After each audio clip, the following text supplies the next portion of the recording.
Tani, ada pertanyaan begini. Kenapa ya hama tuh susah banget dikendalikan? Padahal sudah pakai cara A, cara B, dicampur dengan C, dicampur semuanya itu tetap aja nggak bisa terkendali. Maka sebenarnya sahabat tani saya bilang itu bisa jadi bukan salah pestisidanya dan juga bisa jadi bukan salah hamanya, tetapi bisa jadi kesalahan itu terjadi pada yang satu ini. Maka bersama saya Rizal Ansar dari channel Penyuluh Pertanian Lapangan bakal membahas secara detail tentang rahasia memaksimalkan kekuatan dari pestisida. Jadi tonton sampai habis ya, insya Allah bermanfaat. Kita intro dulu. BAM!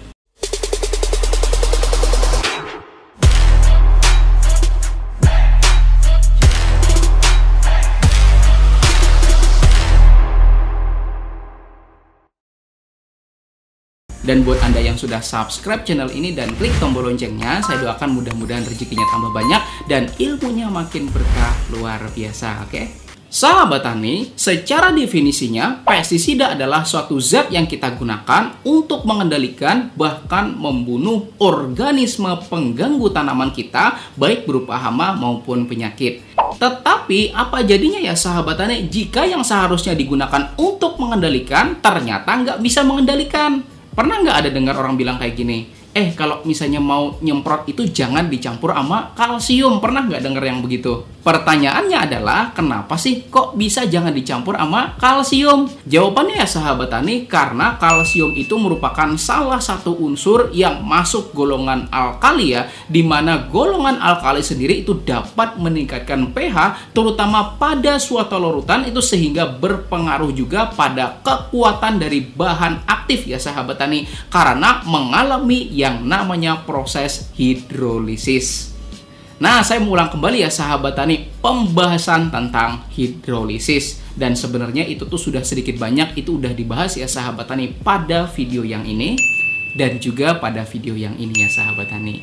Maka di dalam video kali ini izinin deh saya membahas secara lebih dalam tentang apa itu hidrolisis.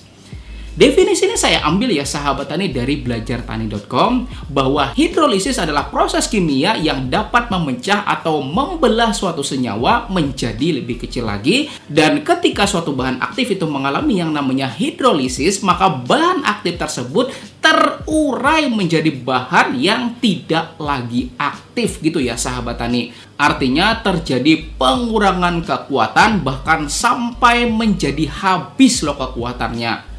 Nah, artinya ya sahabat tani, ketika suatu bahan aktif itu mengalami hidrolisis, maka ketika kita tembakkan ya sahabat tani pada sasaran misalnya hama maupun penyakit, maka bahan aktif yang telah berkurang kekuatannya tersebut menjadi tidak aktif lagi sehingga daya kendali atau daya bunuhnya itu berkurang. Dan secara otomatis gak bakal bisa mengendalikan organisme pengganggu sasaran gitu ya sahabat tani.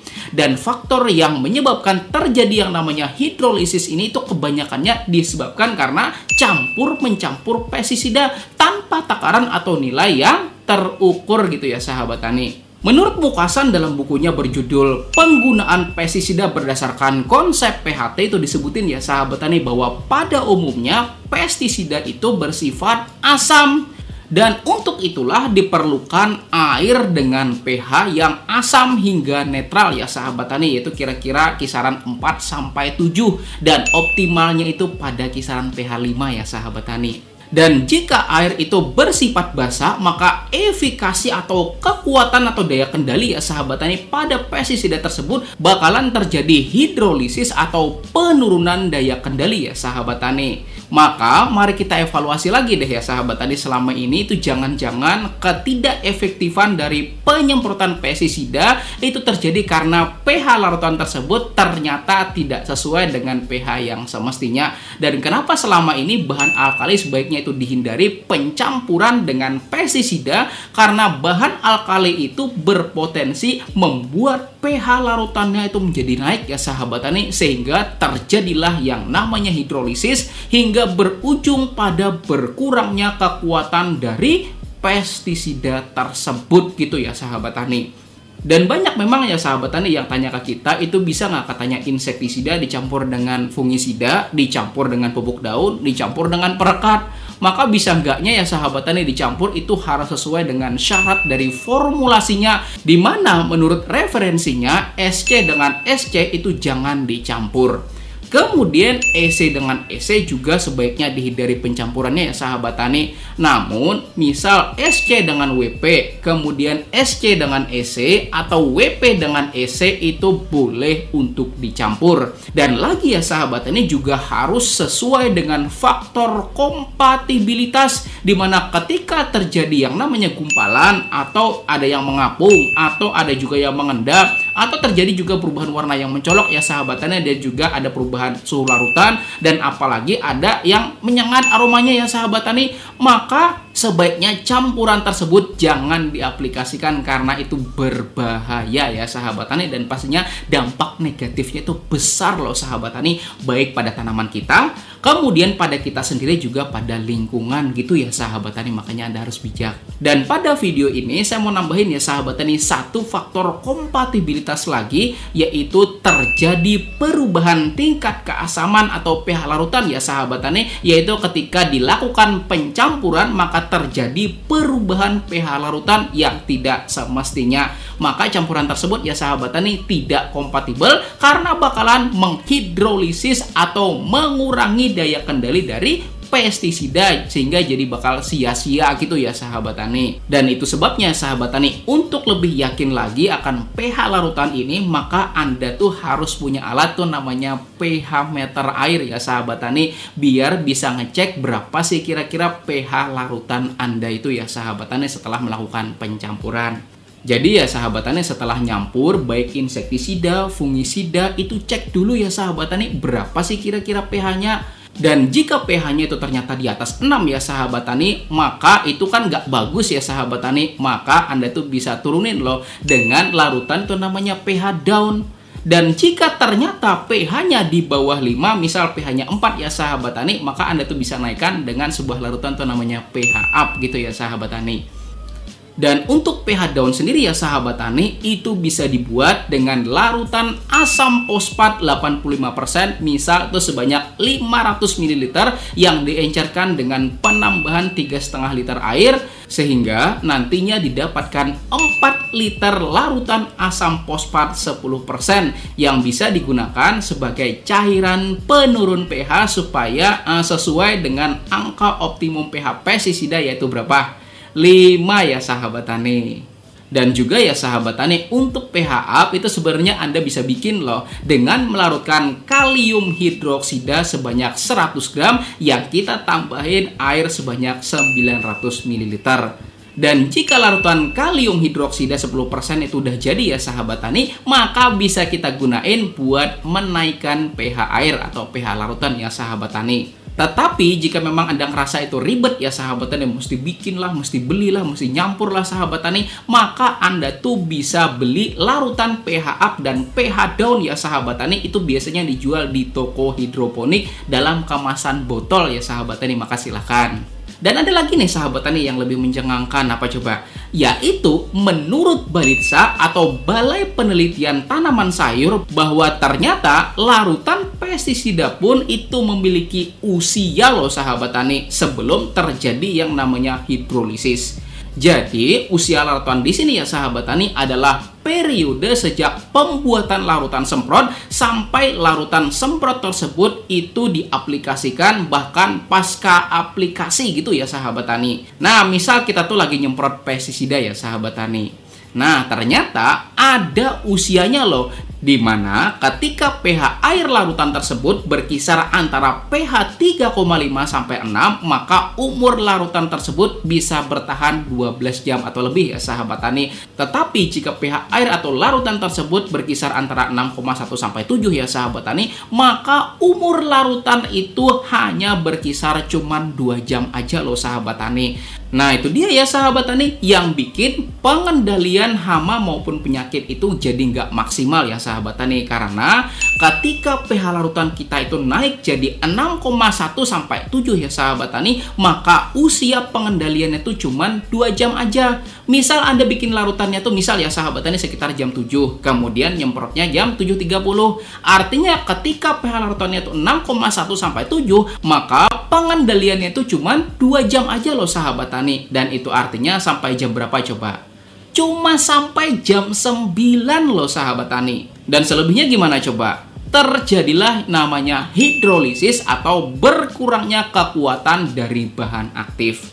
Tetapi berbeda loh halnya ketika kita memastikan bahwa pH air itu berada kisaran 3,5 sampai 6, apalagi bisa berada di titik optimumnya yaitu berapa? 5 ya sahabat tani. Maka misal Anda tuh bikin larutannya di sore hari jam 4 ya sahabat tani. Kemudian Anda tuh nyemprotnya misalnya jam 4.30 gitu ya sahabat tani Anda mulainya. Maka ketika usia 100% keefektifan larutan tersebut adalah 12 jam ya sahabat tani. Artinya dia bisa mengendalikan sasaran dengan kekuatan full power ya sahabat tani atau 100% sampai jam 4 pagi ya sahabat tani sebelum terjadi namanya hidrolisis atau pengurangan kekuatan dari bahan aktifnya. Dan ini referensinya murni loh sahabat tani dari Balitsa. Dan juga loh sahabat tani, pada beberapa jenis pestisida baik insektisida maupun fungisida pada pH 5 itu dapat membuat keefektifan 100% atau full power ya sahabat tani bisa bertahan berhari-hari loh. Dan itu sebabnya memastikan pestisida berada di pH 5 ya sahabat tani dapat memaksimalkan kekuatan atau daya kendali dari pestisida tersebut. Nah, jadi gitu ya sahabat tani, gimana sampai di sini udah mulai tercerahkan? Dan saya bakal tunjukin ya sahabat tani kepada Anda daftar bahan aktif dan lama waktu bahan aktif tersebut sebelum mengalami hidrolisis yang saya ambil dari websitenya Balitsa ya sahabat tani. Dan kita mulai dari insektisida.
Nah, jadi dari insektisida ya sahabat tani, dia tuh kisaran 4-6 loh sahabat tani. Dan selanjutnya yaitu fungisida. Dan ini dia ya sahabat tani. Tada!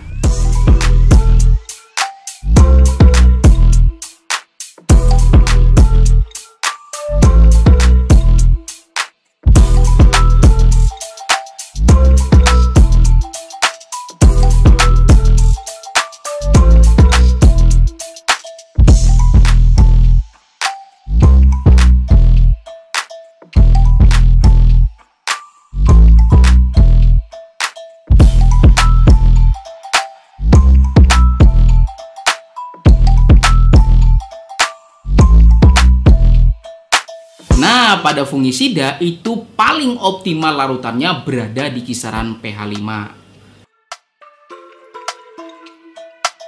Nah, itu tadi ya sahabat tani secara lebih detailnya bahan aktif insektisida dan fungisida dan lama waktunya sebelum mengalami yang namanya hidrolisis. Jadi saya ulang kembali ya sahabat tani bahwa insektisida itu pada pH kisaran 4-6 dan fungisida berada pada kisaran pH 5 itu untuk full powernya ya sahabat tani atau keefektifan 100%-nya.